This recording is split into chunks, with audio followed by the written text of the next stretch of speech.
To set dark mode on Google Calendar, follow these steps. On Android, start by locating and opening the Google Calendar application on your phone. Then, click the three horizontal lines in the upper left section of the screen to access a drop-down menu. Scroll down this menu and select the Settings option, followed by General. From there, scroll down and choose the Theme option, where you can select Dark to enable dark mode in your calendar. Alternatively, you can opt for System Default, which allows Google Calendar to switch between light and dark modes based on your Android phone's theme. For iOS users, the process is slightly different. Begin by selecting and launching the Settings application on your phone.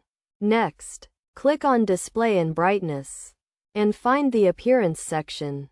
Click the toggle under Dark to enable dark mode, or select Automatic to let your phone system change modes depending on the time of day.